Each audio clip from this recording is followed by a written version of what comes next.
I felt like I didn't belong until I found my inner truth. Hi, my name is May, and I am your host of this podcast. I want to invite you on this spiritual journey to find love, acceptance, inner truth, and a sense of belonging, in spite of a multicultural background. Let's get together and overcome our issues with labels and stop trying to fit in boxes that were not made for us. Let's stop looking at what makes us different and see what brings us together without losing our authenticity. If you like the podcast, please give it a 5-star rating. This will give more people the opportunity to find us, or share it with someone who will benefit of it.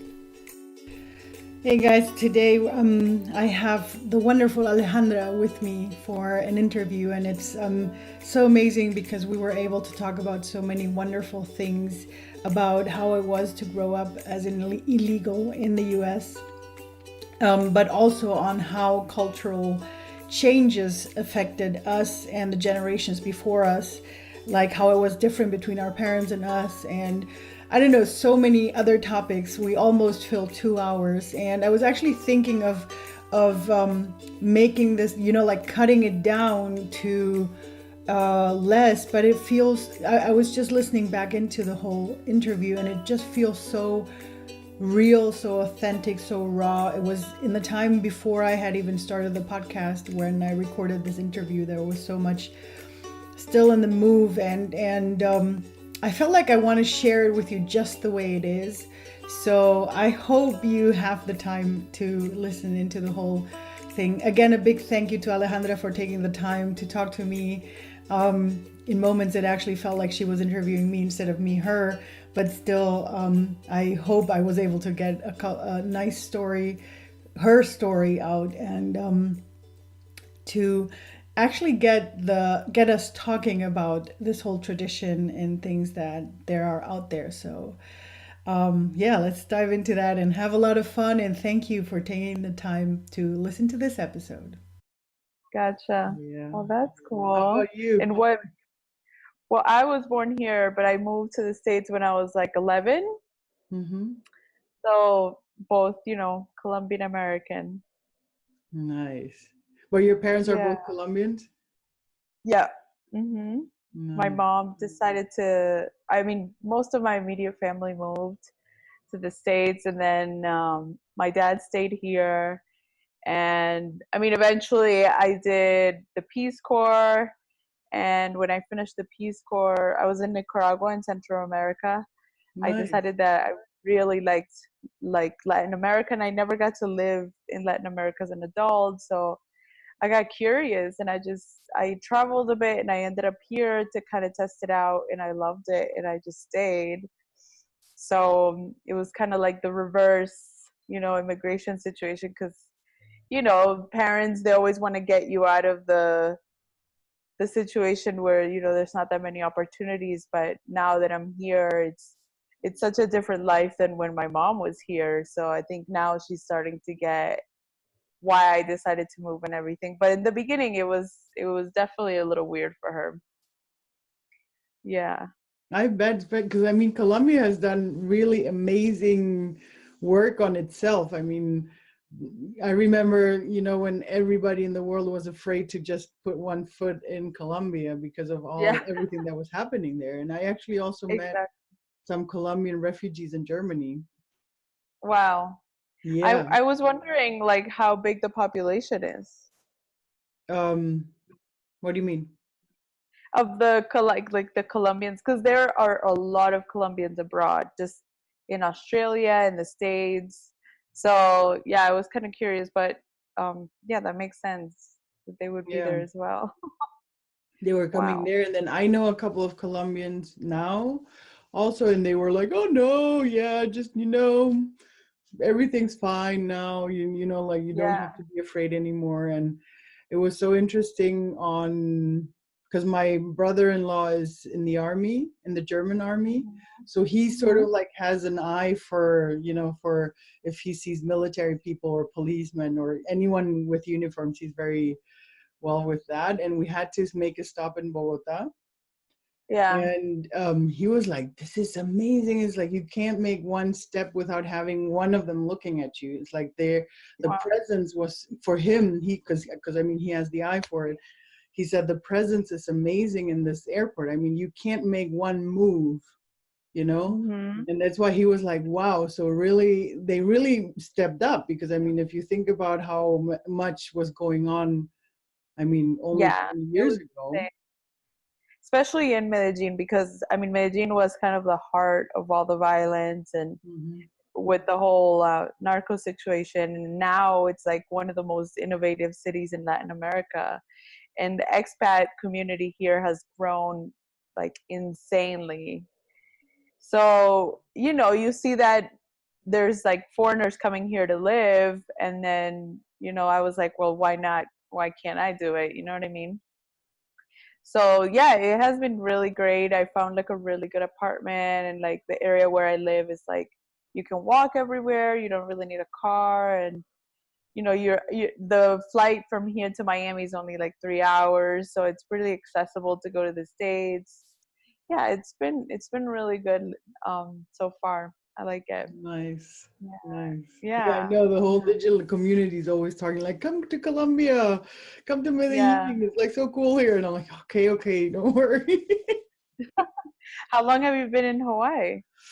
I'm only here for 6 weeks because I'm doing an internship on Hawaiian philosophy of Ho'oponopono. No, Oh, I've started studying Hawaiian philosophy, I think 6 years ago. And wow. yeah, so I've done a couple of teachers, and you know how sometimes when you listen to your how do you say, to your guts and to your Yeah, intuition, and intuition. Mhm. it has been like the fastest trip I've ever booked, because it happened from the week before Christmas until the first week in January. It was from, okay, I think I want to go to Hawaii and I have the flights booked and I'm flying next week. But those are usually the best ones when you Yeah, don't like plan and things just kind of happen on their own. exactly. That's So that's pretty cool. So I'm heading back end of February back to Germany for the moment, and then because my family's moving, my parents and my sister are moving in together in a big, huge 3 generation household, in Germany. generation household, and Oh wow. so yeah, I'm gonna help there, and then probably head out to Thailand. I hope, because I want warm. I'm missing warm. Yeah, well, that's funny because I'm actually going to Germany as well at the end of February. Visit. Nice. Yeah, I haven't been in Europe in like 5 years or something. So I'm excited. I'm gonna be in Berlin visiting a friend, Mhm. and yeah, so that's cool. What area are you from? Are you from Berlin or? No, my base is Munich, and my family is now moving close to Augsburg, which is like really out of the city. Oh, yeah, yeah, yeah. Um, but yeah, in case you do come down south, let me know, and in case I do come up north, I'll let you know. Yeah, that should be Maybe we cool. can meet up. I only booked a one way, so we'll see how the trip goes. Nice. And you're Mhm. coming for well, I hope you'll get warmer weather, because usually February and March can still be cold, and then I hope that in I April gets know. I warm. heard. Yeah, but you're I'm lucky just. for going to Berlin, because that's like I feel one of the warmest cities in Germany. You think so? Yeah, even Okay. though it's up north, I don't know how they make it, but like a friend of mine used to live there, or I think he's in between things, but um he told me that they have 40 degrees in the summers, and we Oh never my get that gosh. in Munich. Wow. Yeah. Those are like crazy extremes too. Yeah. Wow. That's cool. Have you been back to Ecuador at all or? Yeah, yeah. I actually was there last year for 3 weeks to, Mm, like say hi to the family. I'm very connected with my Ecuadorian family, so that's good. yeah, that's pretty cool. Nice. Oh, that's awesome. Yeah. Well, I'm curious. Well, so the Chinese side, you're not familiar with it at all. Have you wanted to go to China and like explore that side or? I think there was a moment when I did, and I think that there might be a moment where it will come back. Yeah. But, Hmm. my sister and I tried to learn the language, and when we did that, when we went into a training, we actually learned how much Chinese we really are. Like, there's so much, even though, because even my grandparents are both Chinese but born in Ecuador. Like, they're the Okay. first generation that was born in Ecuador, and they were but they still brought up so much of the culture, I mean, of the food, of course, of the medicine, of course. My Mhm. grandmother can tell you, like, she can start giving you Chinese herbs and stuff That's whenever you have awesome. something, and she can make you Chinese buffets that are amazing, because Oh my her God. father used to be friends with what's it called, the ambassador of China, or the consul or Wow. something like that. But and they would Mhm. make buffets of Chinese food. So she learned from little on to, like, to cook a lot of Chinese food. Yeah, yeah, yeah. And yeah, so that's there. And then, how Latino families are very, yeah, Yeah. emotional, and, let's be huggy, and, let's be happy, and, Affection. let's show how we feel. And that Yeah. my family's completely not like that.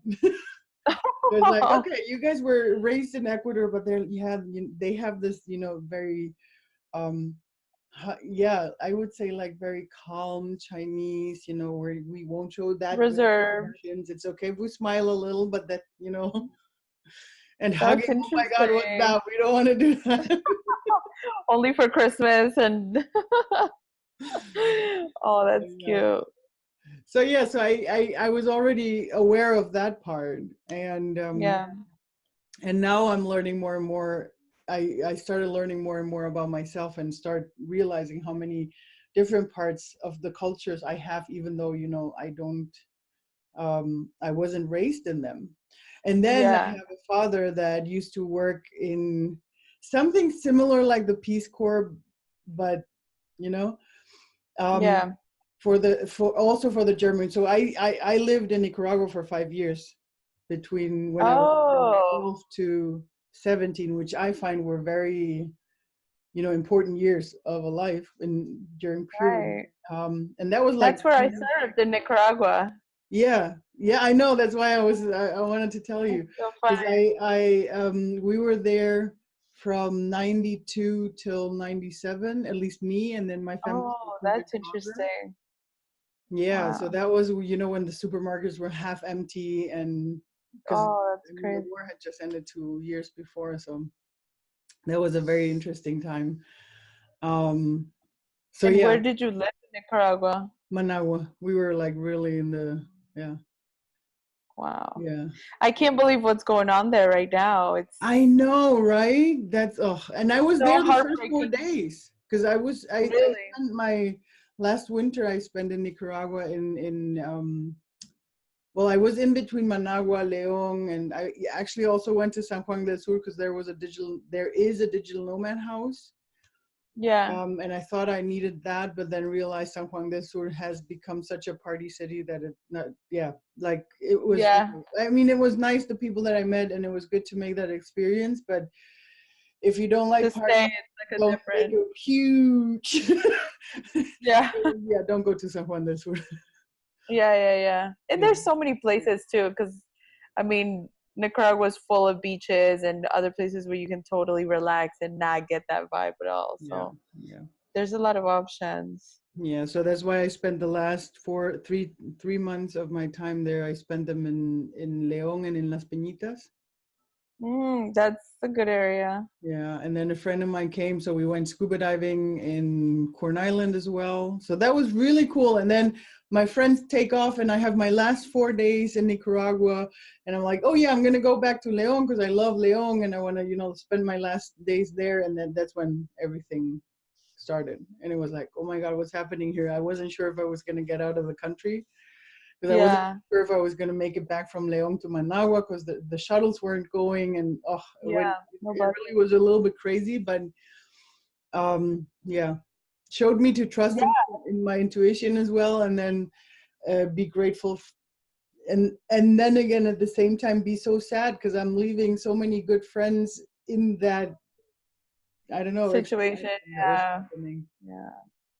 Yeah. It just like it happened all of a sudden, and I don't think anybody was ready for it. Yeah. Um, the same thing with Peace Corps. I mean, I was kind of following, and they ended up like evacuating all the volunteers, and I think this week is like when they're figuring out if they're like completely shutting down the program or like they're gonna try to keep going. But it was such a stable country for so long. I Yeah, mean, right?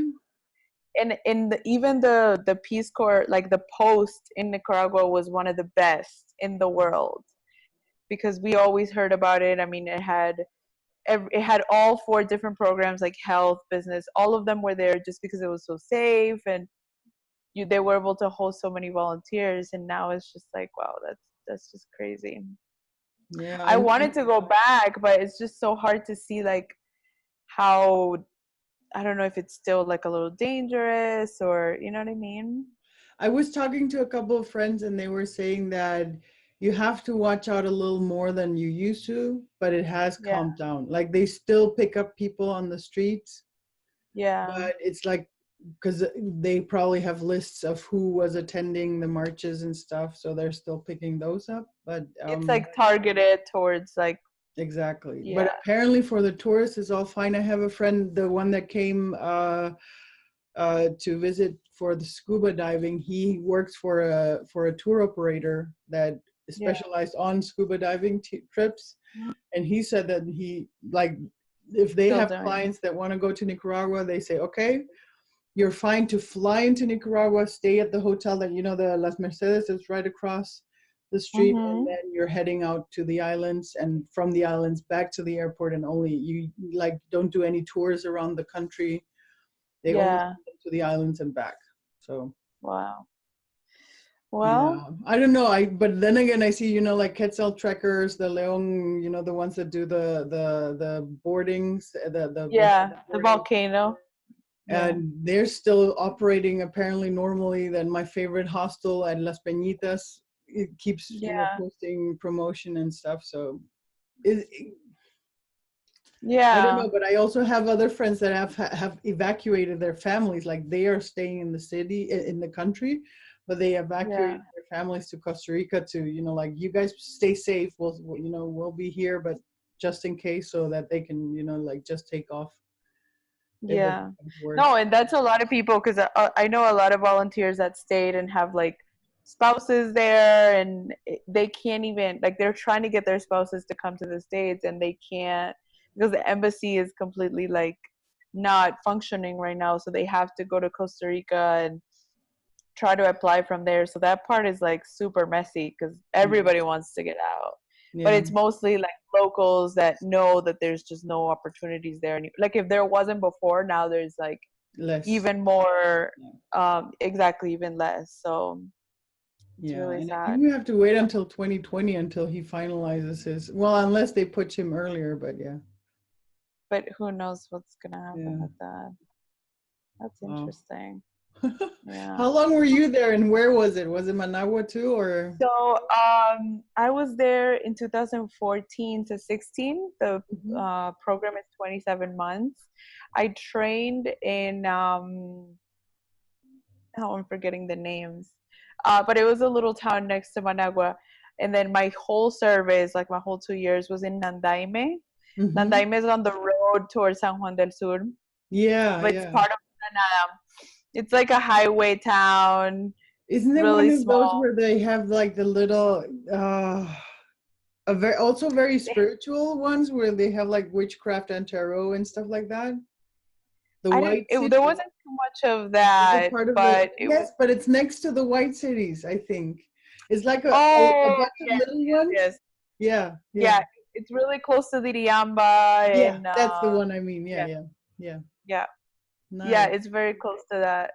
So it was. I mean, it was tough because it was a small town. I mean, I think it was only like, I don't know, like 10,000 people, probably less in the whole like municipio or whatever. But I mean, it was really nice just to be in the country, and I got to know like all of it. Like I went to the north, the south.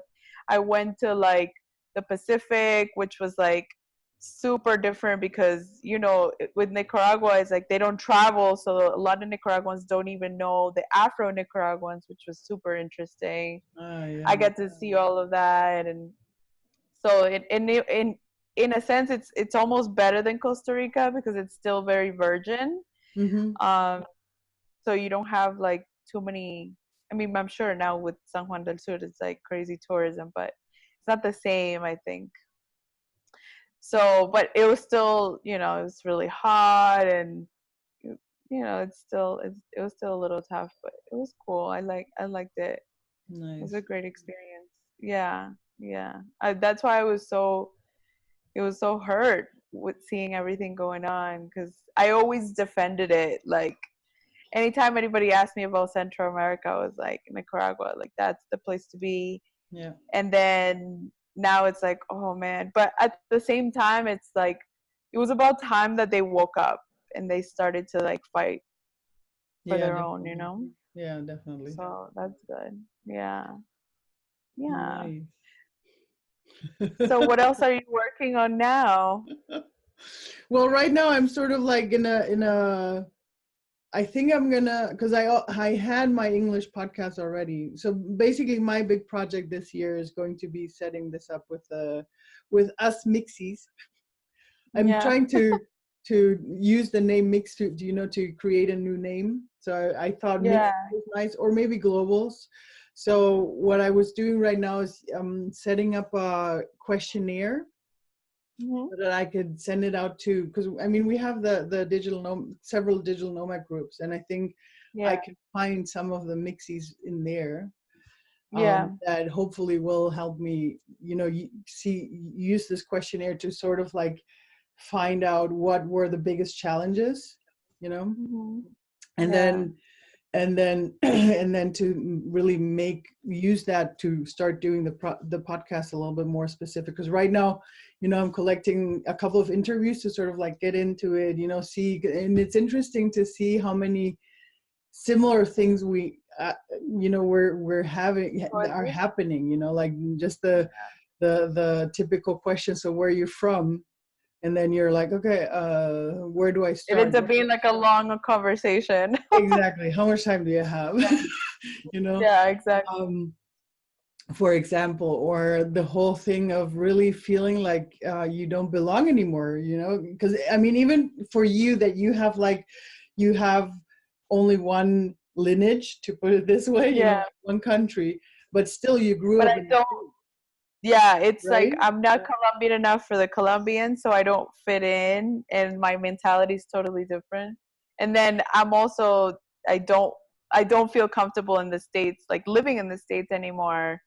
But I am very Americanized, so it's definitely true. Like it's so weird, Exactly, and definitely. that's the thing, and I think that's becoming so important, because I mean, we are what's happening, we are what we are.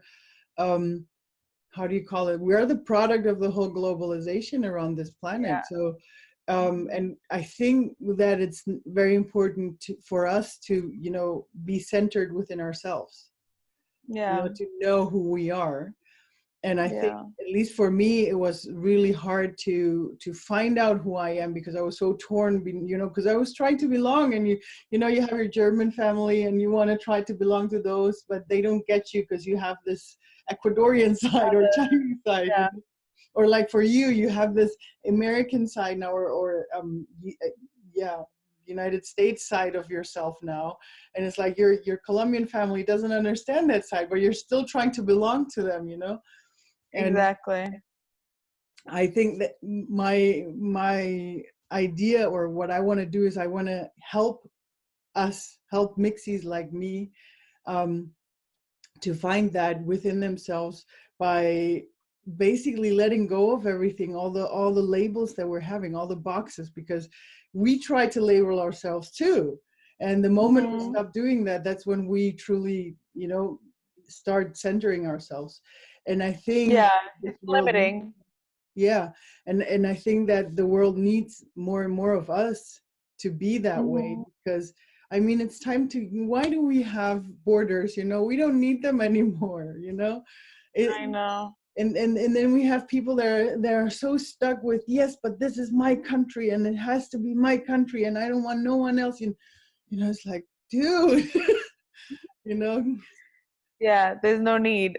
Yeah, exactly. And that's why I think it's very important to at least, give ourselves a community where we can belong. If we can't Yeah. belong with our families, at least, get a space for us to have, like, okay, here I'm home, I can be whatever, like if I have my Chinese side come out, then that's what's happening. And if Yeah, it's the exactly. other side, then it's the other side. And it's not like and that's the thing, to the moment, because I feel that the worst judgment we receive is ourselves, Yeah, for sure. and to We're really definitely go harder there on ourselves. and make the space for that. Yeah. That's good. Yeah. I think there's definitely a like a need for that, because I mean, and I'm only in the female the female digital nomad group, and I mean all the people that I've met are mostly like white European Americans that have some type of privilege, and that's great. I mean, there's nothing wrong with that, but it's very difficult to connect, because I mean, that I don't come from that. I mean, I don't know if you do, but I know what it's like to struggle. I was an immigrant, I was illegal, so I know that even though I'm coming from a point of privilege now because I have a US passport and because I have, so many more freedoms, there's still a different reality. There's something where you don't really connect that much. So I totally get it, and I think there's definitely a space for that for sure. So that's really cool. Yeah. No, I really think Yeah. that's so important, because I mean, I think all of us have, I mean, I don't know about you. That would be my question to you, for example. Have you ever Yeah. experienced some form of racism against you? In the time where I've been traveling and everything. In I your mean, whole lifetime? when it comes to Colombian, you know what it's everybody the stereotype that they have towards us. Um and it's like it ranges from like just people kind of joking around about drugs and like cocaine or whatever, to people truly. I remember I had a guy that I knew from Boston, and he was messaging me about Colombia, and I was like telling him where to come and like kind of advising him, and at some point he sent me a question like, oh, where are the girls better, in this city or this city? And it was like, it became a little weird where I was like, really, like that's really what you're coming for? And I mean, I get that they're guys, but it was just like it became like not cool anymore, and I just completely cut off the conversation. So then there's those things where you truly feel uncomfortable, and then you become defensive and things like that. But mostly with Colombia, it's just always been our history. Always the Mm-hmm. do you guys do cocaine every day? Like, is everybody drug dealers? Like things like that, for sure. Um, and that's, it's always been on the Colombian side. The like being Hispanic, I think in the States I was always within the Latin community. Like my friends were Latin, so I didn't really feel it that much until like I started traveling or talked to people that didn't know enough about our culture, and then that's where it came out. But you have to kind of pick your battles with who you really want to educate and who you just kind of let it go and laugh it off. So yeah, Yeah, or just plain it's ignore. Yeah. So yeah, yeah. exactly. Interesting. Yeah, so Very cool. yeah, Where in the US did you grow up? in Boston. Interesting. I have a cousin living there now. She moved there a year Yeah. ago. Yeah. Oh wow. Yeah, Boston. I mean, I got That's there when like I a was huge 11. change. That's so cold Yeah, up there. it's freezing, especially right now with the polar vortex or whatever. They're like on negative degrees, and it's insane. So I mean, it was a completely different environment. And when I came back, they totally didn't get it. I mean, especially coming from an immigrant family where they would, like, my mom would never move back here. She loves it there, and she's very American. She has her house and everything. So, but once you go out for such a long time, it's so difficult to, like, every time I go back to the States, there's this disconnect that it's just weird. Like, you don't see yourself there anymore, especially because of the weather. It's just not like, the quality of life is just not there compared to, what we've been through, I'm sure. But Yeah, I yeah. think you have to. I think that's one of the things that I was getting, that if we truly, all of us on this planet, would move to the places where we feel comfortable with the weather-wise, I Mm. think we would spread out properly, because I don't think everybody loves hot weather. The It's heat, just that yeah, not sure. everybody loves cold weather, right? And some people love mountains, others love the beach. So I think we would really spread out, in a good way. I don't think we Yeah, would all over on the exactly. beaches. No, I definitely don't think so. Um, yeah, so for right now, this is definitely working. I mean, I don't know if eventually I'll go back, but I don't know if I could go back to that cold. It would just be difficult. Interesting, but it's definitely the weather. It's not the culture that you don't want to go back to. I mean, the culture as well is it's the whole thing where I don't connect with friends that I used to anymore, and they're very people that I was cool with. They're all very content with their lives, just like with the 9 to 5, and eventually going on vacation for a week in like Cancun or something, and that's it.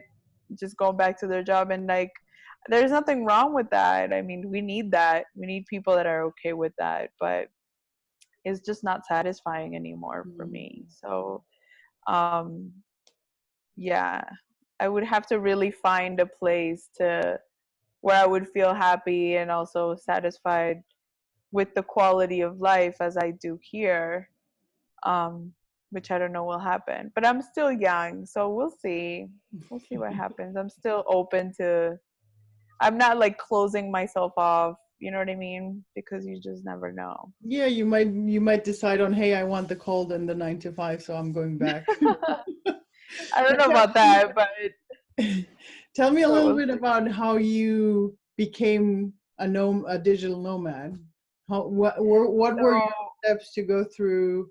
I mean, like after high school, how did you decide on? yeah, so I was in the insurance business since I was in college. I worked full time, 9 to 5, and then I went to college at night, because I got legal really later on in life. So I felt like I had to like make up for lost time. So I really worked my butt off and worked full time, went to school, finished college. And I thought I was going kind of the corporate route when it came to the insurance industry. And at some point, I think something like a light bulb turned on, and I was like, this is not satisfying. Like, what kind of legacy am I going to have? And just like questioning things. So I did a little bit of volunteering in college for a prison program for people that donate books for prisoners. And that was super cool and super interesting. So after doing that, I started getting interested into the nonprofit world, and I realized that I didn't have any experience. So I looked for volunteering programs, and most of them it was like you have to pay, or it was really weird things like that, where I was like, well, if I'm volunteering my time, why should I pay? That's not fair. And finally I came across the Peace Corps, which I wasn't familiar with growing up, and that was like the perfect fit for me. And so I started applying. The application takes forever. I mean, at those times it was like it took forever. You had to do a lot of like medical stuff, and that was like their way of weeding people off to see if you were serious.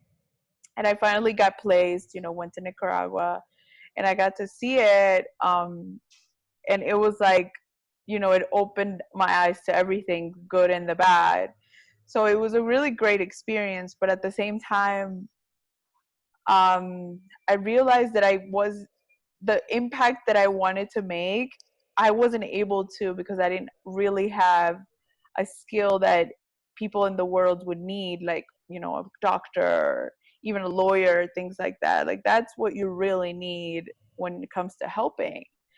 um I mean, a lot of people see it differently, but that's the way I saw it, because I would see, like, you know, I try I try to investigate myself as well when it comes to, like, the UN and other, like, government or humanitarian organizations. And when you're on the ground, like when I was living in Nicaragua and I saw what was going on, I realized all those institutions, like, nothing really trickles down. It ends up being lost in, like, corruption and things like that. So it was a little disheartening to realize that, but I'm glad I did it, because I realized that maybe it wasn't the right way of, the right path for me. um and then after that, I just traveled. I mean, I took advantage of the money that they gave me. They give you a little bit of money at the end, and my dream was to go to Asia. I'm, like, obsessed with Asian culture, so I did my travels to Thailand and Vietnam and Cambodia. I went to Japan, and when I did that, I felt this, like, empowerment, because I was by myself. It ended up being, like, a crazy story, because I was supposed to go with my boyfriend at the time, and in the middle of our trip, we broke up. Oh. And so I was, like, forced to, like, travel by myself, which was amazing, because it was, like, the best way to get over someone is, like, traveling and, like, figuring things out. So after that, I came home. I came to Colombia and traveled here as well. And um, I, out of necessity, just finding a job, I ended up in the insurance industry again, but working remotely. Mm-hmm. So I got into that again, and it was a way of, like, maintaining myself, because I realized in the nonprofit world, it's just difficult to make enough money to, like, live and, to do the things that you want to do. So I realized that it wasn't going to be the way I thought.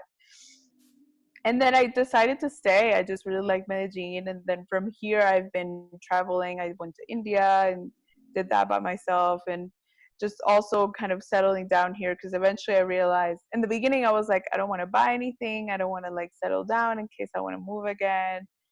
But then eventually it's like you're, like, near there, you're, like, nowhere. So I just decided, like, let me settle down here for a bit and have, like, a base, Mm-hmm. so that if I go somewhere else, I'll have a place to come back to. And I felt like that was necessary for me.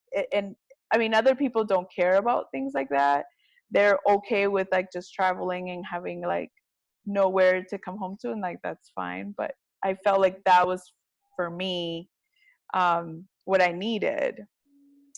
So now that I've actually kind of settled down a little bit, then now I'm, like, working on traveling and things like that. And that's how it all happened. Nice. Interesting. Yeah. Yeah. How I about for think you? it's interesting that you're saying that you wanted, like a place to come home to. Yeah. I feel that it's because I've always had that with my family. Like my parents and my sister are like my close nucleus. Because I mean, we've always Yeah. lived around together, and for me, they are my home. So like wherever they Yeah. are, that's like my home base where I am. And even now with them moving together, they actually created a little room that's going to be like my room. Like when I'm not Oh, there, it's going to be for guests, but when I'm there, yeah. it's like my space. So it's like, That's wow, good. they created this anchor for me so I can go and fly around the world and do whatever I want and then always come back. But it's interesting to see that we still sort of need that, like a place that we can, yeah, And because, you see it all the time in those chats of people talking about it, and yeah. even they go through that experience and feeling depressed and feel like no connection. I mean, it's tough. Yeah, and it's interesting because there's so many of the digital nomads that were traveling for so many years and are now building houses and buying space for themselves too, where they can anchor in. I think it comes with age as well. Eventually, you'll kind of feel like you miss that a little bit. I don't know. I don't know. For me, I restarted traveling 1.5 years ago, and I'm loving not having to think about, a place or a car Yeah. or, paying rent, or I love the minimalist lifestyle and starting to have less stuff. But I think that sooner or later there, I'm, like you said, I think I want to find a nice spot where I'm like, because I'm a beach person, I want the ocean close to me. Mhm. And Mhm. I know that there will be a moment where I say, okay, this is where I'm going to, buy a piece of land, or a little house, to put there. You just gotta find the right spot, and then you'll know, I Exactly. think. Exactly. Yeah, for Exactly. sure. Oh, Yeah. that's exciting. That's cool. You said with the legal part in the US that happened very late in your life. How was that? Mhm. How did that affect your life in general? I mean, how old were you when it happened, and how did it affect you before? Oh, it was like the everything was centralized on that growing up because it was 11 years old. So high school, middle school, high school. By the time high school was done, there was like a standardized test that you take. They do it everywhere. And when I took it, I got really high scores, so I was able to apply. I was eligible for scholarship, and I couldn't take it because of that.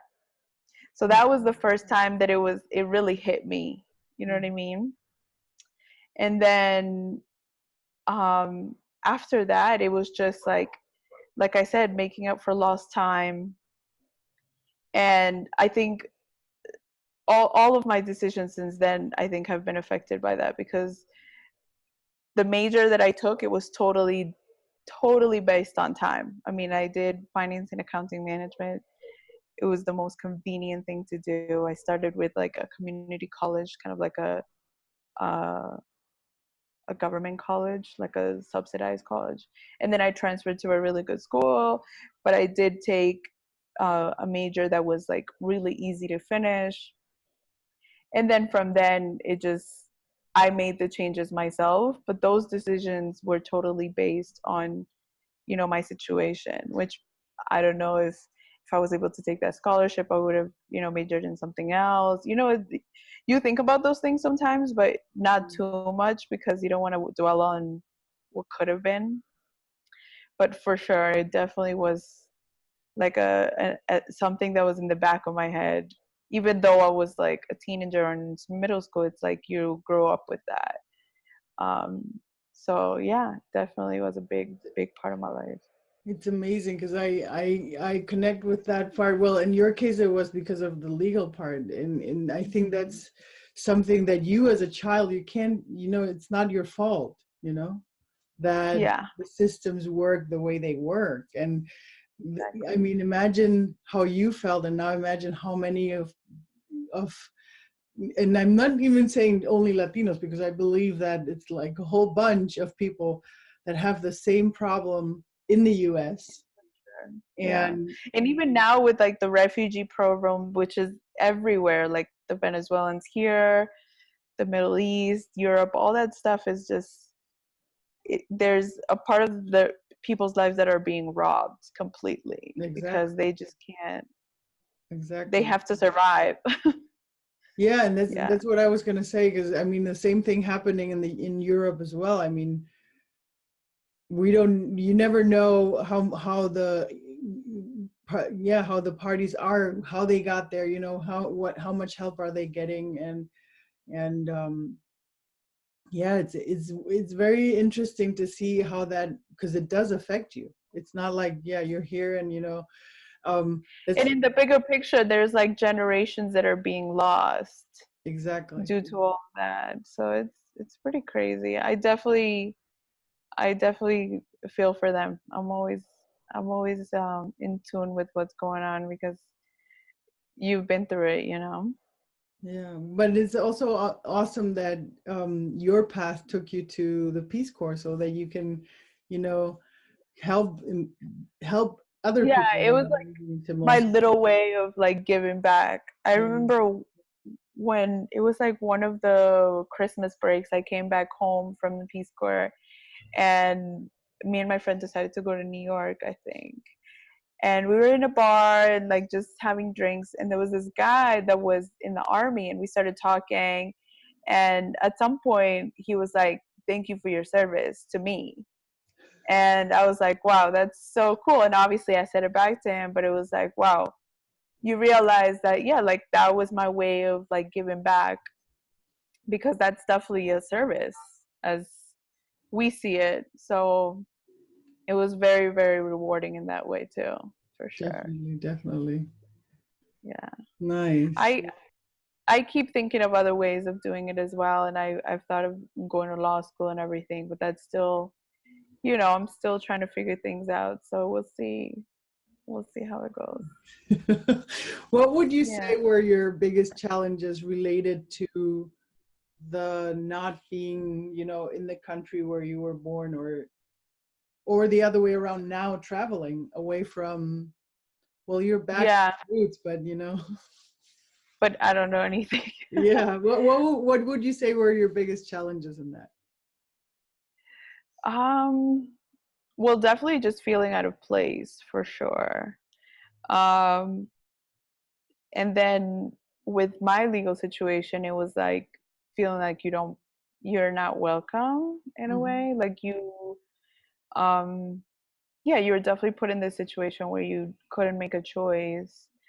Um, Because you're so not then yeah, and I think it was always just trying to make up for something that we feel like we did wrong. Like obviously we're there legally, that's not right. mm-hmm. So it's always making up for things. And if something happens, if something bad happens, and you just like, you let it go. You know what I mean? And then just like keep going. Or I think that was our attitude in our house, was like avoid any trouble. And if something happens, then just like look past it and try to do something better, make up. Yeah, just like there was always something that we had to compensate for. Mm-hmm. That's what I felt like we had to do growing up. Um, And I mean, and that's put on your shoulders of your 11-year-old. mhm. That's wow. Yeah, I mean, obviously, oh, and the language, because I got there and I knew nothing, like nothing of English. So I spent the first few years just like learning. And now looking back, I realize there's a lot of things that I don't remember about my education, just because I was truly trying to just learn English. Mm-hmm. So there are things that like people talk about, or like even about classes when we were in school, and I don't remember a lot of things, just because I remember at that point I couldn't learn. I was just trying to survive and speak English. So that's pretty interesting, and those are things that you don't realize until you're way older and you start reflecting back to your childhood and everything. I mean, in the moment, you think you're a teenager and you're like having fun, but then there are little consequences or little things that remind you of where your place is. Mm-hmm. Really. Yeah, and then coming back here, um, it's been difficult to make friends with locals, like with other Colombians, because, like I said, there are things that you just don't connect with anymore. Um, yeah, in having a different upbringing. So, like a lot of Latin American countries, which I'm sure you know about, there's a huge gap between like educated, affluent people, and then the middle class or lower class. And usually the people that have the means have a different attitude. They're a little more snobby, and I'm not like that. So there are definitely a lot of disconnects. So that has been difficult. And then just like figuring things out, because the bureaucracy in countries like this is just ridiculous. So the standards that you have for, let's say, like customer service in the States, and here that doesn't exist. So you have to be a lot more tolerant, and you have to be Yeah. willing to like go around circles and do whatever people want you to do to just get one task done. And so it's interesting. But coming from Nicaragua, where that was like to the extreme, I definitely I came here with knowing that that was gonna happen. Like it wasn't a huge shock. I figured that that was part of the whole package of moving here. Mhm. Yeah. Did you feel like you had a cultural shock coming back to Colombia? Yeah, for sure. For sure. Because I mean I do see it from a foreigner perspective, but I'm also familiar with a lot of things. So yeah, it's weird. There are things that you connect with, there are things that you don't. Um, and at the same time, you don't want to be a foreigner because you're not. Like, not everything is new. Yeah. So yeah, it is weird. It is a little bit weird. Yeah. Yeah. So for me, it took me a long time to accept that I will never look like an Ecuadorian. You know, Mm. I have the ID, and wherever I go, you know, I always have to say, yes, I am Ecuadorian. You know, like I open up my mouth and I start talking in you know, like slang from the Andean mountains, and they go like, oh my God, like, huh? You're too tall for this, you know? That's Um, funny. yeah, that's sometimes not so easy. But yeah, I think it's interesting because I believe that what we do as mixys or global children, um, is that we adapt and we take what we think are the best characteristics of all the places we've been to, you know, because I mean even Nicaragua with your 27 months there, gave you something, you know, you Oh, learned for sure. in there, so something you took from the Nicaraguans as well. And we carry that with ourselves because those are like our favorite things. And then we come to places basically all over the world, um, where people are just that. You know, they have Yeah. always seen that country and have always lived there, and they have their patterns, their traditions and everything.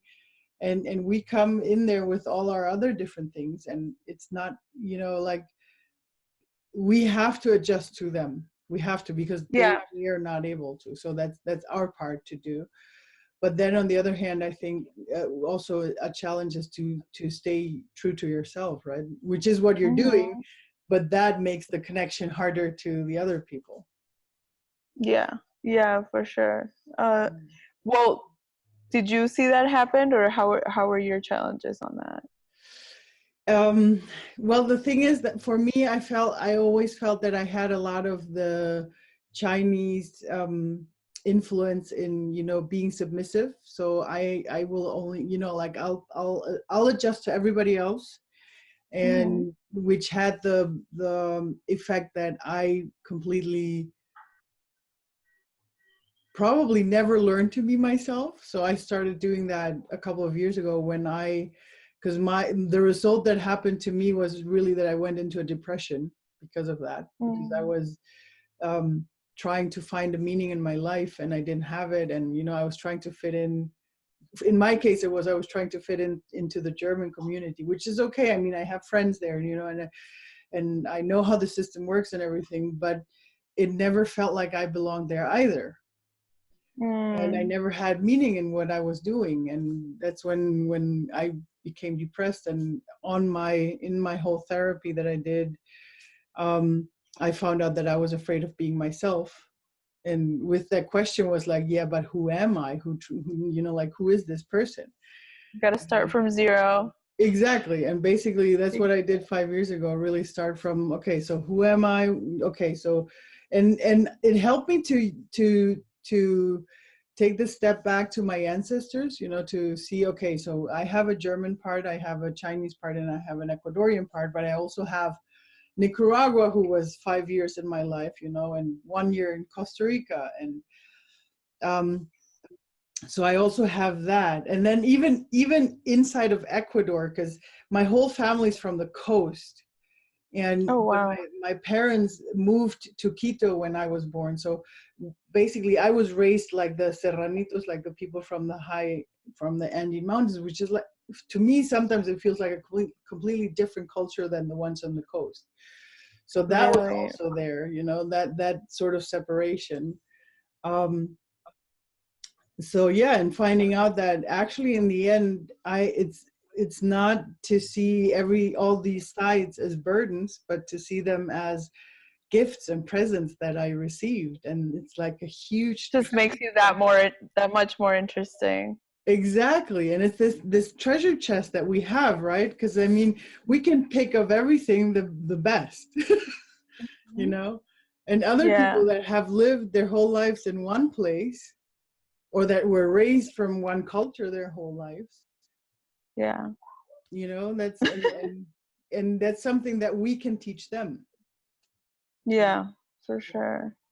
Yeah, it definitely makes us way more diverse, Yeah, within ourselves. So that's really cool. yeah. Yeah. So the biggest challenge was basically that, not knowing, like always trying to fit into, like always to be, okay, I have to watch out with this one because they are from either that culture, or they have, because in the end it's the values that separate us, right? Because everybody has different values. And Yeah. so for me, it was this, like, just seeing, okay, what kind of values does this person have? Trying to, be half a psychologist to know, okay, I'm allowed to say this way, but don't say that way because you might be seen as a bad person, you know? Yeah. Um, Yeah. and that's not a cultural thing, because that's something that can happen with one in the same culture. You Yeah, have for sure. the people that It's react like to a things. personality thing to have a different. Exactly. But we always, Yeah. but we try to hide it under under the cultural thing.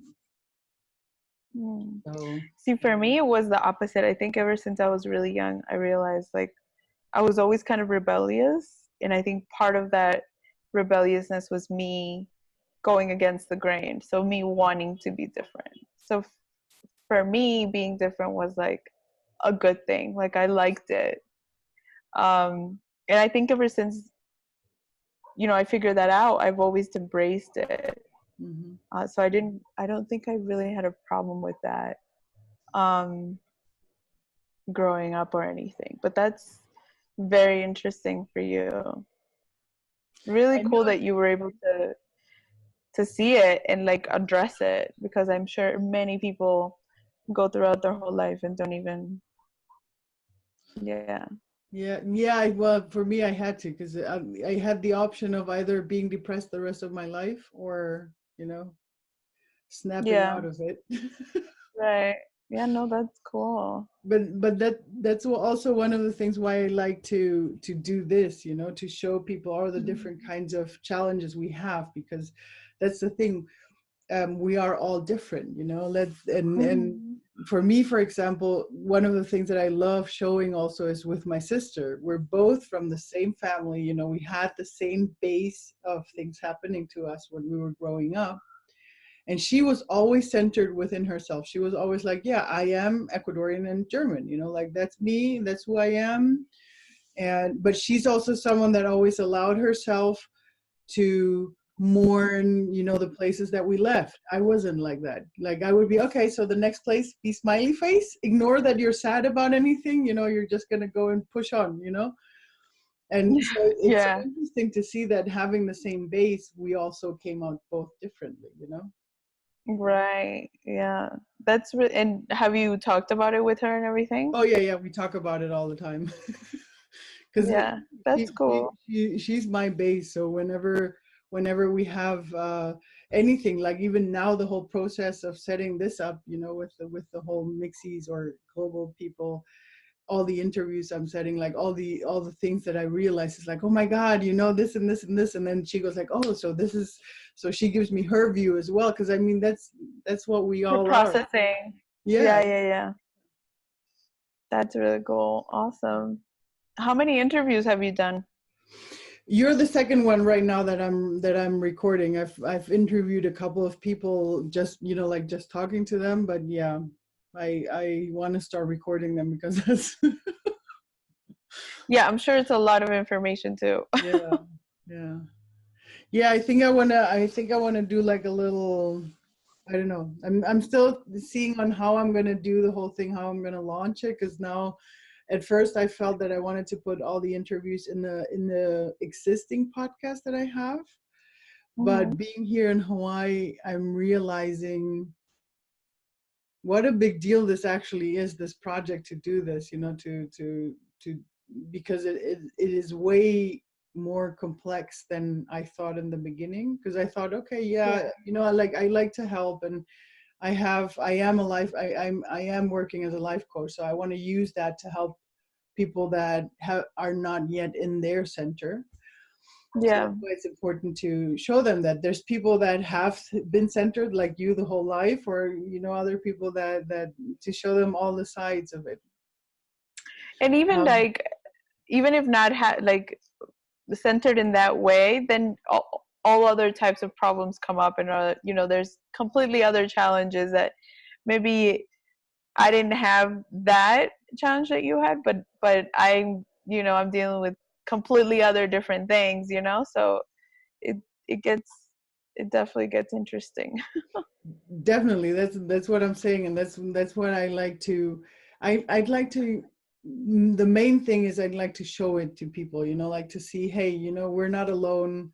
There's a lot more of us, and we're all facing problems in one way or another. And why don't we get together and make it better? Yeah, I mean, there's no other people that can understand us better than our Us, own exactly.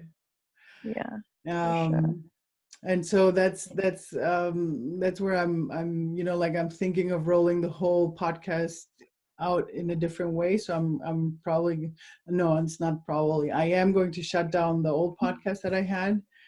Hmm. And so I'm right now, it's like, okay, see what kind of, the typical very technical sides, what name is it going to have, like am Right. I going to make a special Facebook group for it, or just leave the fan page, or like those sites. But yeah, I'm allowing myself to Hawaii to give it to me, because Hawaii is that's one of the things why I think I feel so attracted to this place, because it's very multicultural, like, I mean, Mm, the I Hawaiians haven't been. having the original Hawaiians, the native Hawaiians, and then you have the Filipinos, you have a lot of Mexicans are here, a lot of Japanese people. I mean, you have shops with Japanese signs on them, Wow, that's and crazy. and yeah, a whole bunch of Asian people. And then you have Portuguese people. They have a special breakfast with Portuguese sausage, and that's typical Wow. Hawaiian. Wow. Yeah, so that it's an incredible, beautiful mix that actually shows me that they managed to take all those treasures from all the different countries that came here and Yeah. integrate it. Because I mean, there's one special Hawaiian dish that's really delicious. It's a little bit like sushi, and it's made with Yeah. teriyaki sauce. Really? Yeah, I totally did not know that. yeah. And it's beautiful because it's part of the Hawaiian culture, because the Hawaiians have this aloha, being with love for everything. Hmm. So they accept everything. Everybody's is welcome and everybody's fine. And That's what I was gonna ask you. How is their attitude towards all that mix? let's put it this way, they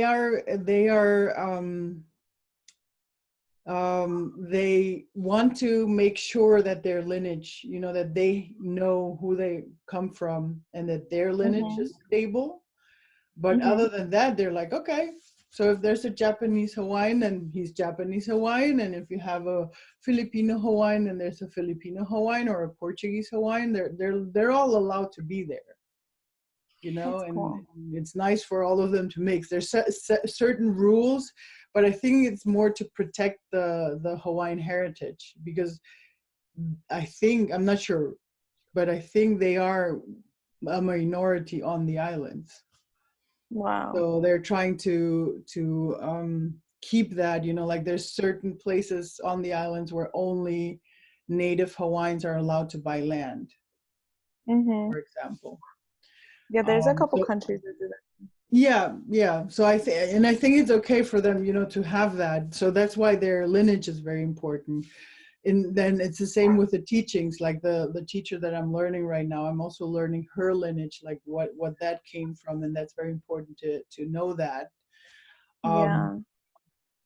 so and also because being a student now, I belong to that lineage sort of too. So that's interesting, but I like to compare it a little bit. I don't know if you know how the kung fu masters work. You know that they always go to different teachers and then they create their own kung fu style. Oh, I didn't know that. No, Yeah. really?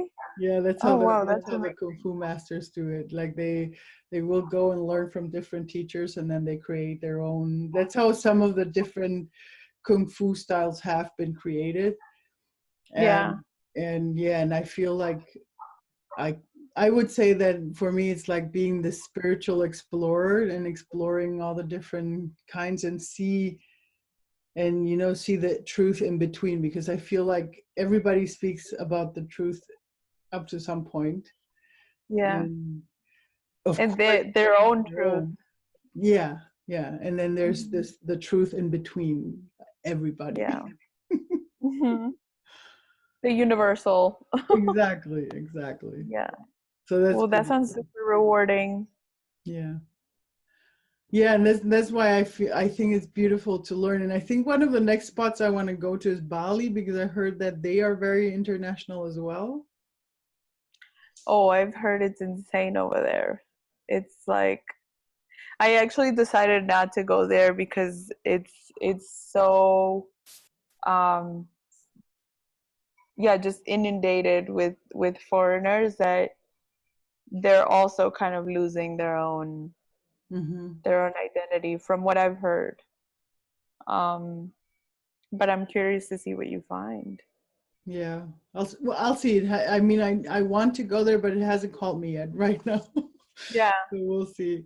But that's also one of the things that one of the questions that I want to bring into this whole project is also, how is it with traditions? How do you because I mean, how do you deal with traditions? Like, do you have traditions of your own? Do you follow certain traditions? It's kind of messy to tell you the truth. So,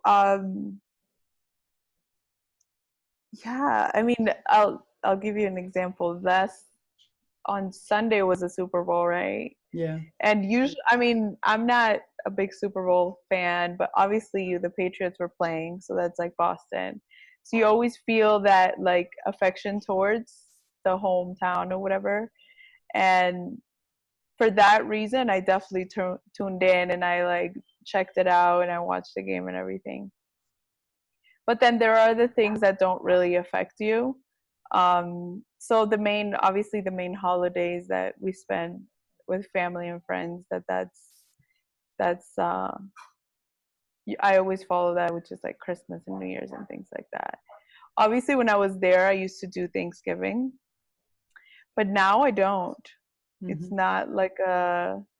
I think it's a product of like just not being in an area where people really celebrated. So I don't also search for it either. Um, but when I'm there, I mean, I haven't celebrated in like 5 years ever since I started Peace Corps. But I totally get it. When I was there, I definitely did. So there are things that you kind of drop, and there are things that you keep going. Um, and it's yeah, I think for me, it's totally like in the moment. Like if it happens, that's awesome. But if it doesn't happen, it's okay too. And then there's the Colombian ones. Ah, not so much. I think the biggest ones is like Christmas and New Year's and then obviously anything that has to do with like patriotism, like the World Cup and things like that, then obviously you tune in Oh and yeah, of course. you're like on top of all that for sure. But it definitely becomes more fluid, like not so strict on celebrating certain things, or um yeah, not so much. I don't know for you. For me, it's I opened this conversation up with my sister a couple of weeks ago, because I realized that I was trying to fit in. I was overcompensating and doing too much tradition. And then I realized and this is like a couple of years ago, because Yeah. for example, because I'm Munich based, so we have Oktoberfest. So of course, Oh, as a right. Munich person, you have to go in traditional clothing to the Yeah, Oktoberfest. yeah, And then I realized that I do like the traditional clothing every now and then, but I don't want to have you have to go with that to Oktoberfest, because I yeah, yeah, yeah. have it for 16 days. And if Oh you have my to gosh. wear the traditional clothing every day, like I don't go every day, but my average is 8 times. Oh, wow. So if I would have to go 8 times in the traditional clothing, to me it became like you have to, and so it felt Mhm. wrong. And I felt like I didn't want to go to Oktoberfest anymore until I realized it had to do with the clothing, because I felt Mm, too, boxed in with that tradition.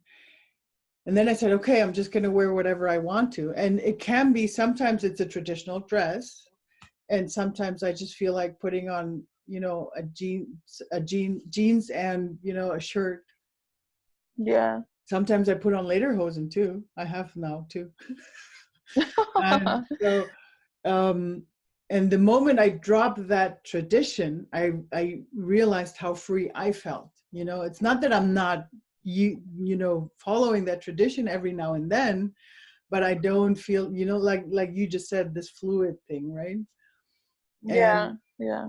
so that's what I realized, that I was putting that pressure on myself, because none of my friends Mhm. were like, oh, you wear whatever you want, like they didn't care. It was me putting that pressure on. And so I started to think about traditions in general, and because Mhm. especially now that you said that the Bali people are losing their culture, and for me Mhm. that's part of cultures. And I think I understand that it's important to keep the memory of cultures, like that's why right now for the Hawaiians, I think it's important for them to, because they just started to bring back their culture 20 years ago, because it was forbidden Wow. before to speak Hawaiian, to, to do all those things. And now they're bringing it back. So I think it's important for them to have that, Yeah. so that's why I think it's important for certain people that have always been there to, to at least get an idea of what the tradition is, like what their Mhm. culture is. But on the other hand, I mean, look at us. We wouldn't be existing if the countries or the cultures that used to be would have stayed with their traditions. Yeah, if it Because was that strict and closed off, and for exactly. sure. Exactly, because then we wouldn't be allowed to travel to a different country, or even to have mixed race couples. I mean, come on, like uh, um, there's so many things that wouldn't be possible for us, and that's what I think. It's time for us to create maybe new traditions, Mhm. or maybe call them something else and make them fluid, like you say. Like if Yeah. something feels good. Like I love Christmas, and I realized I don't want to spend Christmas without my family. So I want to be in Germany with my family for Christmas, but it might change. I might have a year where I say, hey, you know what, guys, to this year, I really don't feel like snow. I want to stay, or either you guys come and visit me, or we're just not going to see each other for Christmas. Yeah, yeah, yeah. That's Um, interesting. yeah, yeah. 'Cause, I That- mean, for you too, you decided to be in Colombia, and they don't have Thanksgiving. Exactly. Yeah. And I mean, I guess in the Peace Corps we did celebrate it, but it was mostly because everyone else wanted to celebrate it. Like everyone else was like, I have to. But obviously they were like American born, American, like very few diverse volunteer. So I just kind of went with the flow. But if it wasn't for that, I don't think I would have. Um, and I never really went home for it. I did notice myself like always going home for Christmas. So then those things definitely became important. And while I've been here, it's the same thing. Like either my mom comes or I go to the States. So that's definitely a rule. You definitely realize what's important for you and you make that work. Like if it really means that much, then you'll definitely go out of your way to make it work. So that's really cool. Yeah. And I think it's because I love celebrating things. Like I was in Thailand for the that lights festival that they have where they put the lights. I mean, I Oh. was on Koh Phangan, so they did that instead of putting them into the air, with those balloons. They did Mhm. like little crafty things on bamboos where they had the little lights on, and then they shipped Okay. them off on the water, and that was so beautiful. And it was Oh. wonderful to attend that, and to see how all the families, even the little kids, will walk into the water and push their little boat into the water. Oh. And I'm so grateful that I was able to follow that, like to be part of it, to be there, to be able to celebrate that with them. I don't know if I would make it my own tradition, Yeah. um, or maybe I Yeah, would, you but started maybe I would. celebrating other cultures as well. Exactly. Yeah. And that's why I wanted to open up this discussion about it, because I think it's interesting for everybody. It's a little bit different because, like I said, I think it's important for the cultures to at least let's have it written down somewhere so we don't forget. Yeah. Yeah, and definitely like pass it down, and if if they want to celebrate it, then that's awesome, but if not, then that's okay as well. Um so that's really cool. Yeah, that's a good point. Yeah. Mhm. Another one, I don't know if you guys have it too. In Ecuador, we have the burning of the old year, which is Yeah. like the puppet that is made, and then you have all the Mhm. fireworks in there. And for me, I always have this inner fight because I don't want to destroy the environment. I know it's really bad for the environment, on one hand, but then on the other hand, I find that tradition so beautiful, to put Yeah. everything in this one puppet and to symbolically burn everything you had from the last year. For me, it's a very spiritual act. Yeah, yeah, Um, yeah. and it's so wonderful. And because I haven't been in Ecuador for a New Year for 13 years, so I haven't had that. So I always watch the video, Yeah. because in Germany you're not allowed to make fire like that on an Mhm. open road. you know. Yeah, especially fireworks and all that stuff. And that's the thing that there's a tradition that you have to give up because you're in a place where the environment just doesn't. Doesn't allow for that. But you always remember it and you pass it on if people ask you about it. Yes. Yes. That happened to me actually with Christmas. I think when I was coming home in the Peace Corps, it was just like the crazy, the materialism aspect of it. That was really hard for me, coming from like the volunteering side and just seeing the contrast of people just celebrating to celebrate, and then going to the States where the malls are open until midnight, and it's just this overwhelming amount of gifts of things that you don't need. So that I remember that first Christmas was really hard for me, and I told my sister, because of my nephews and all the kids in the family get a ton of gifts and things like that, and by the end of the month they're not even playing with them anymore. It's like totally for show. So that I remember that really like opened my eyes to how different I was looking at the world, even in like something like as simple as Christmas. um so now it's like you celebrated, but I mean, that's another thing too, is like family, right? Because you're definitely changing, and your world is like so much different now, but then your family most of the time stays the same. So then you also have to battle with that of like coming home and accepting people and not like imposing your views on everybody else, but then also staying true to yourself, as you say. So that's been definitely a challenge as well. Not to change the subject, but yeah. No, I think that's amazing. I had for me that came with a little bit with well, I think I started being minimalistic before I actually became a minimalist. And I remember really, I asked my family 5 years, I think it was 5 or 6 years ago, where I said, guys, why don't we stop doing presents? Because I mean, it's, it's like we're old enough, every one of us, earns their own thing, and it's just going to be an extra thing that it's going to gather dust in the corner or something. And so we really decided together that we're gifting us with time together.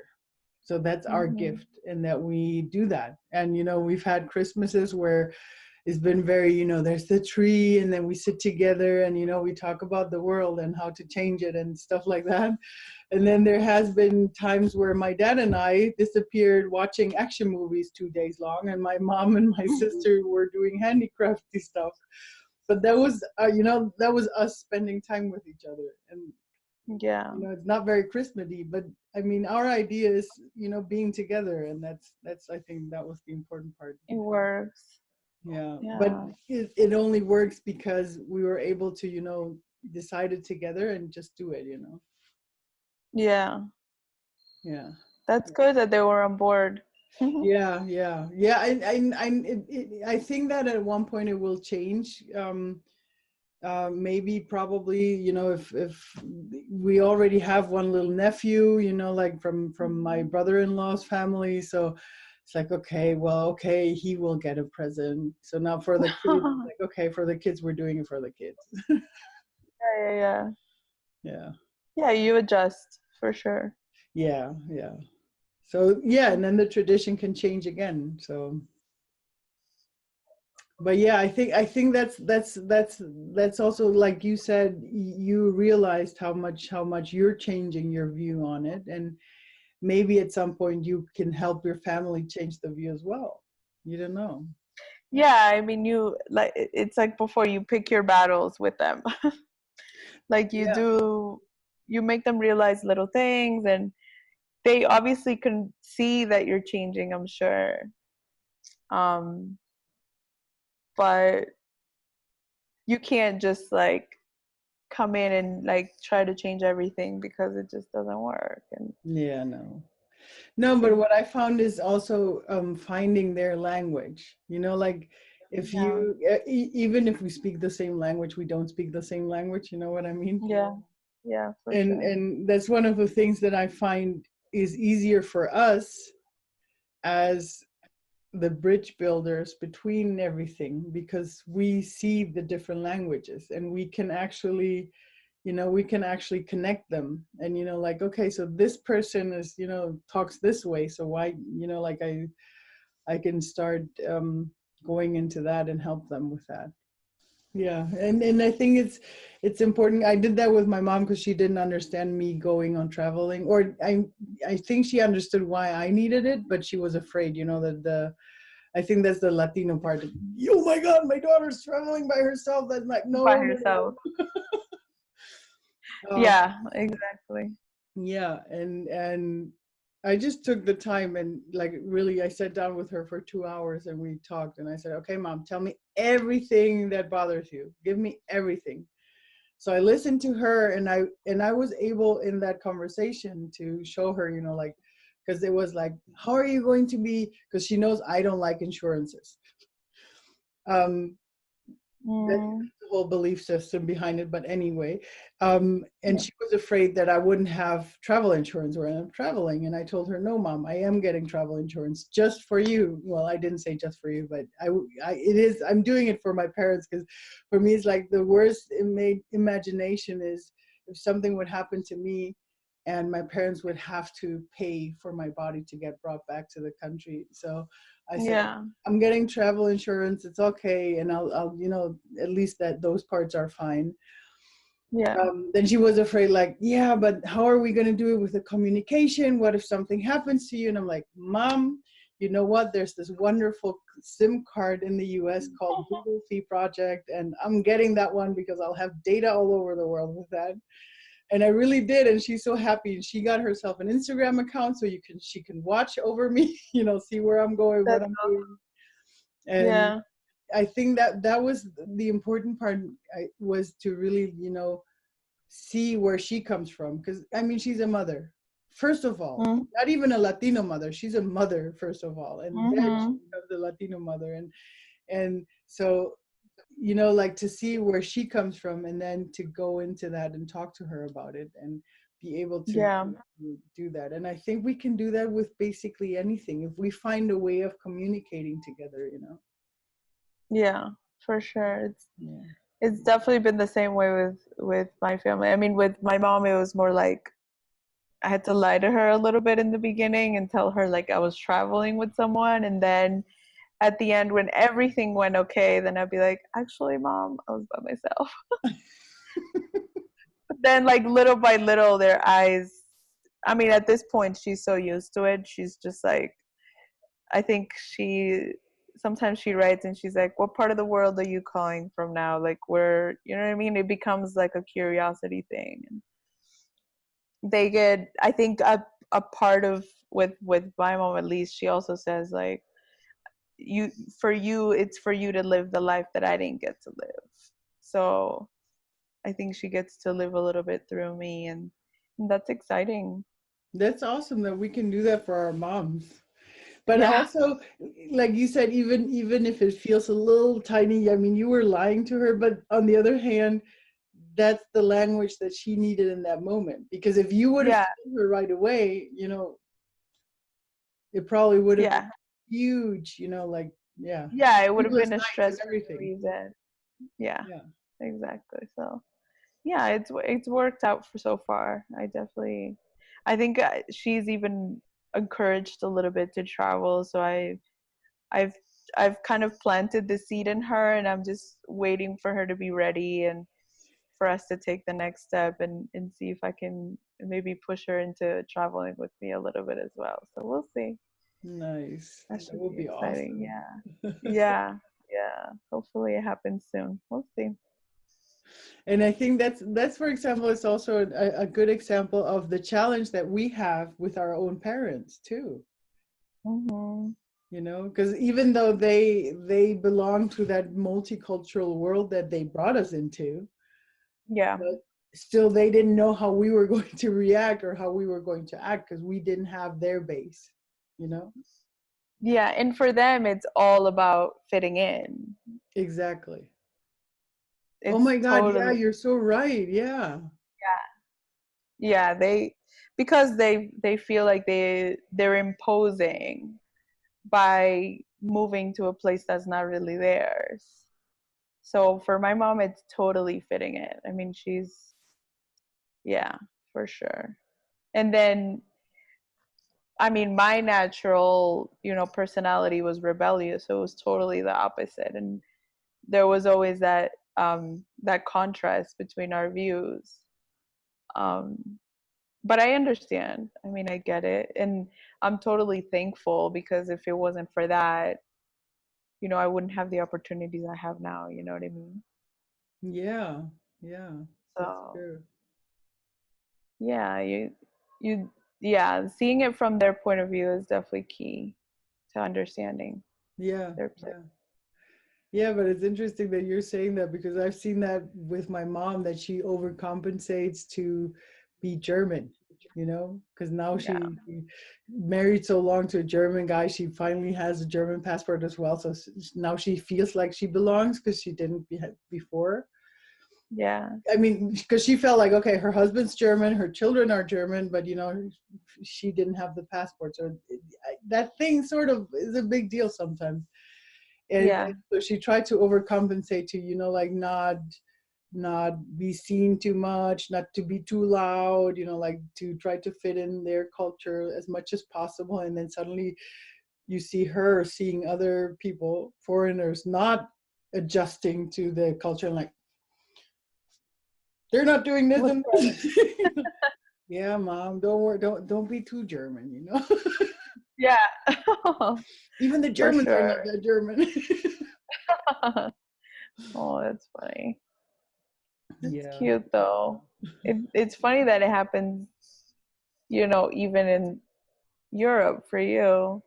Yeah, that's what I'm saying. I think this happens to everybody.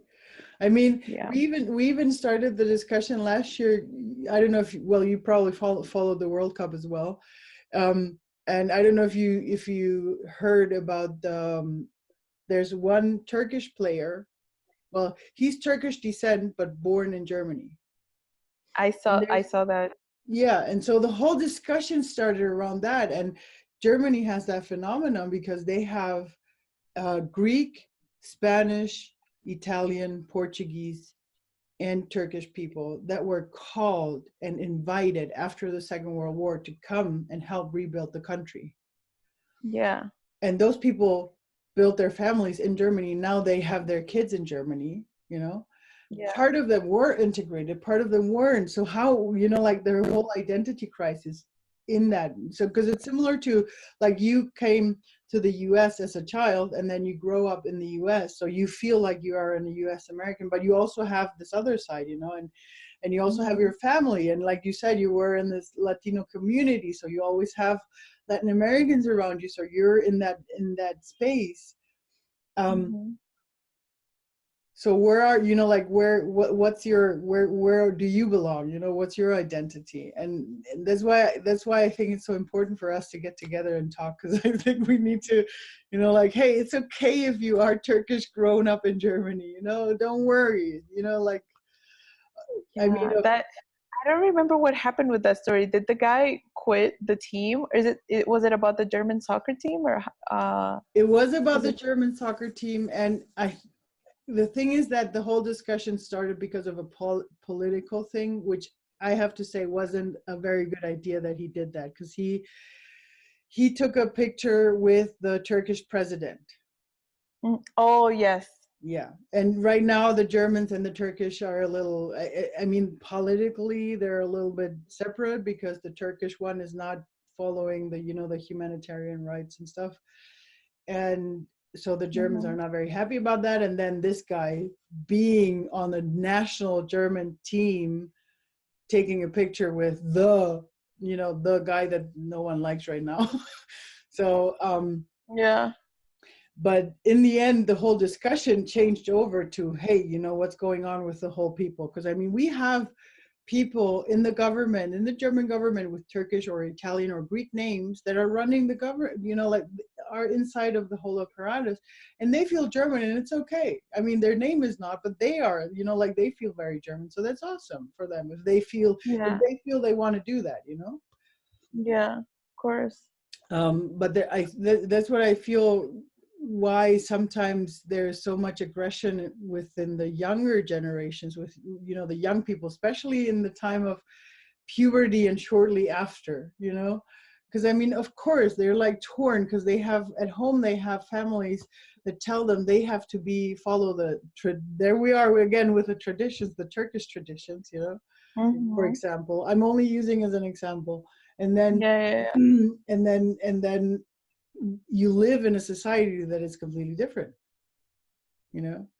and one of the things that I also realized, and I realized that with my own family as well, with the Chinese side, because no, hold on, not immigrants, the emigrants, the ones that left the country, they bring the tradition and the status of that country in that time that they left it. So their home country might change and evolve for themselves, but the people took those traditions from back then, like and they take those traumas and exactly, like in our case, my mom speaks a dialect that doesn't exist in China anymore. Mm. That's what she learned from my grandmother speaks like that. My mom only knows a couple of words. And then the same I feel was with the Turkish people, because you had the Turkish people that left Turkey 50 years ago, you know, that wear the what's it called, you know, the headband stuff, and are very traditional, and you're not allowed, you know, you have to have the arranged marriages and things like that, you know. Mm-hmm.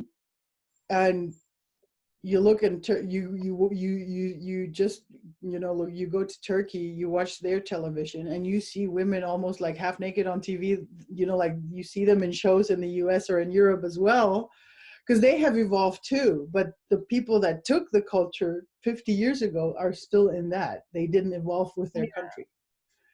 Yeah, So that's for also sure. another discussion. That's why I find it so important with the whole cultures and traditions, you know. Yeah.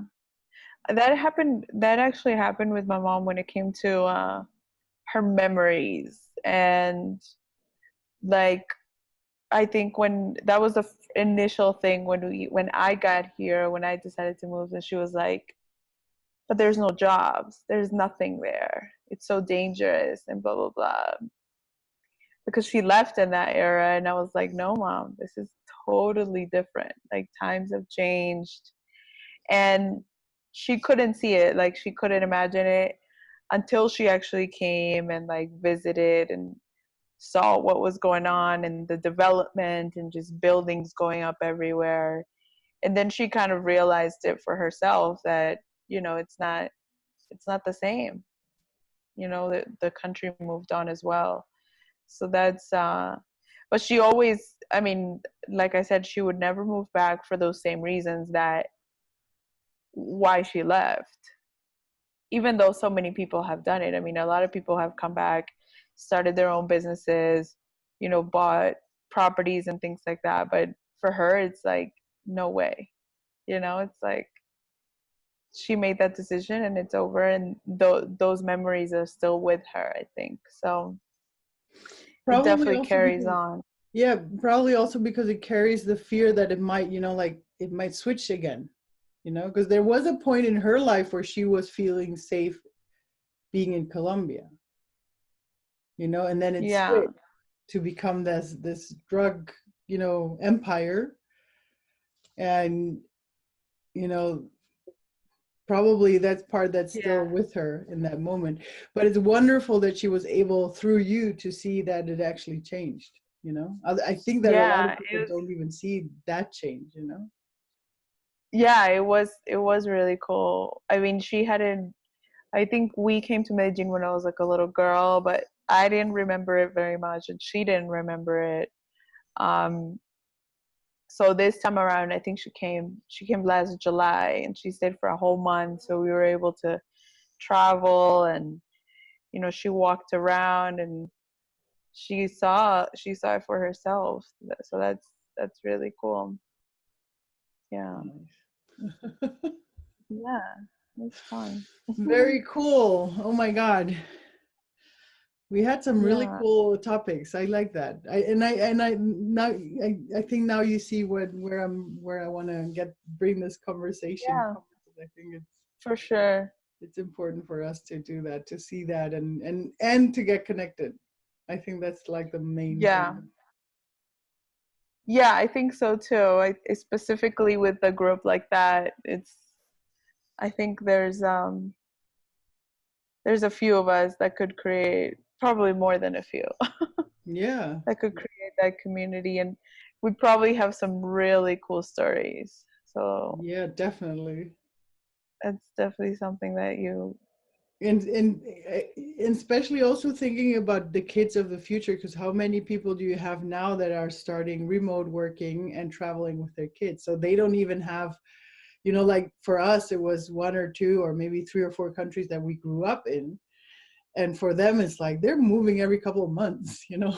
yeah, How do it's they deal with the whole thing, you know? right. I can't even imagine as well. It sounds crazy. Yeah. I've met some people doing the exact same thing here with kids and everything, and it's like, I mean, I've made a decision not to have kids, and So to see that, that's crazy. It's pretty brave. I keep having the discussion with my sister because she comes from how do you say, very well, no, she you know, she's like, she used to help young children and kids in Germany, so it's a little bit like very social. And whenever I start telling her about those families that travel with their kids around the world, and she goes like, that's not possible. You know, like they need structure, they need, you know, like they need social engagement with the same people at the same time. They can't be, you know, like changing people all the time. And I get it, because I mean, it was part of that hurt us, because we, you know, probably for you too, when you left at 11 years old, you left people that you liked and had to There's a disruption, like a yeah. And so imagine now for a little children's soul having that every couple of months, or even less, every couple of weeks, you know. But then again, I don't know, I feel like if you grow up with that, maybe, you know, you don't see it as something it becomes normal. Yeah. So that's going to be I interesting. mean, I'm sure that would be a community that will need its own group as well. Exactly. So I don't know. I hope that maybe someday I'll find someone that has grown up like that and can maybe, you know, come and talk to us about it. I think you would definitely find that in like the military community. Oh yeah. Because like right now I'm friends with a couple that the guy is from the army in the States, and I guess he was stationed in Germany, and he met a German girl, but she's born in Angola but grew up in Germany, and they got married. They ended up, I think they ended up moving to Japan, so they lived there for a bit, and now they're here. So it's like crazy. Actually, thank you very much. You just reminded me of two people. One I know because I think she's a daughter of one of a military guy in Germany. So she used to move. She actually told me that they always dreaded October, because that was the time they would move. Oh. I have to ask her again how it was. And then I have another friend of mine also. He I don't know, he did a couple more countries than I did. Wow. Yeah. That is insane. That's one of the things that growing up and getting to know so many different people, because I mean, we would meet people like from the embassies, but also from the other Peace Corps organizations around the world. Yeah. And I was always like, oh, I only did 4 countries until I was 18, you know. It's like, that's not much. You know, because I grew up having people around me that actually did, like, every 2 years they would move. Oh, that's I need crazy. to find those people again. I need to talk to them. You need to connect. Yeah, bring them in here to our conversation. Yeah, exactly. That should be interesting. Yeah, that's pretty cool. So yeah, thank you very much for all this beautiful insights. And if it's okay for you, I would love to send you the questionnaire too, to get all these together in there. But I'm still working on it. Yeah, don't worry. If you need anything else, let me know. Or if you want advice or help with any of the group stuff, definitely let me know. I wanted to ask you, what do you do right now? What do you work in? So I kept doing the insurance thing was like the most convenient. Right now, I actually decided to move on from that. So I'm in between, like, figuring out what to do next. And that's a challenge in itself, as you know. So we'll see. I'm figuring it out as I go, truly. Nice. Perfect. It's a little scary and a little exciting. So I'm walking that line as we speak. That's awesome. That's always very exciting, because, you know, whatever comes after is going to be so amazing. Yeah, I hope so. We'll see. Awesome. So in case you build something of your own, let me know, because we'll put it all over and we're going to spread it. Thank you. Yeah, for sure. We'll definitely stay in touch. I'll let you know about Germany and And if not, we'll see. I hope that we can meet someday in person. Yeah, for sure. Send me your number for WhatsApp or whatever. Yeah, If you yeah, have I'll it. do that. That's perfect. Yeah. Okay. Yeah, because I have a German number that I keep that goes with me everywhere. I Perfect. figured the WhatsApp thing, it's like you never know what it is. I Okay. know, but I keep forgetting it when I talk to people from the US. In this case, I'm putting you in that category. Because most of the people in the US don't know. I feel like the whole world knows about WhatsApp except the US. Yeah, unless they're like have a connection with someone abroad, Sure. they don't Yeah. use Yeah. it at Yeah. Like all. even my cousins, we had to train them because I have 3 cousins in Florida, and we had to train them to check WhatsApp every now and Really? then. And I think they miss out on a lot because they don't check WhatsApp that often. Oh, it's so easy with groups and things like that. Yeah, I So know. Oh yeah, maybe we can do a mixy WhatsApp group. That would be awesome. yeah, there you go. There you go. One more task on the list. Yeah, I gotta put that on the list. Yeah, Oh, one thing you'll at a be fine. time. First, I Exactly. need to get a new name for the podcast, and then get the podcast running. Yeah. Don't overwhelm yourself. I mean, No, I think I'm yeah, sure. I'm just gonna go. That's one of the things that I think I remembered when I went back to Nicaragua last year. Because the Nicaraguans are so chill. I love that they have this way of Yeah. we'll It's do like it. the island life. Yeah, yeah. Yeah. Yeah, and that's why the last travels I was doing were always island style, and island style is just like, and now back in Hawaii, it's like, yeah, I don't need to I hurry. can imagine. Yeah, it's gonna happen when it happens, and it happens, and it's so weird. It's like, I don't know. I when I was in Copangan to like last year for 2 months, I was working on my online summit, and I didn't know how it happened because I was really relaxed. I was like, doing my things, and I would do the interviews. I would work on the website because I do everything myself. Like even the technical part. So I was doing everything, and there were so many moments where I was like, I'm not stressed. Why am I not stressed? Like I'm almost like I'm 2 days before the conference. Why am I not going crazy? And I'm like, no, like no. You get used to it. I Yeah, mean, your one part of your brain is like so used to like I'm sure the German side and the US side is like you need to get things done. yeah, And then the other side is like no, it's a yeah, journey. yeah. And I like that the other side is taking over more and more. Like it'll happen when it happens, and it happens most of the time sooner than I expected. So That's good. yeah. You're making it work. That's really awesome. Awesome. Yeah, Yeah, so send me your number and we'll stay in yeah. touch. Definitely Please, let me I know want what's to know going on. where you go to next after the Oh, insurance part. I know. We'll see. Pretty We'll cool. see. We'll see. Thank you very much Yeah. for your time, Maria. Oh, what do you You're prefer, welcome. Maria or Alejandra? Alejandra. Okay. In the States, I'm like Maria because nobody can say my middle name, but here I actually get to have the name that I like. So yeah, Alejandra. Cool. Thank you, because I think I've been calling you Maria, so I'm going to change over to Alejandra. That's okay. No problem. Don't worry about it. It's way convenient, but it's fine. Perfect.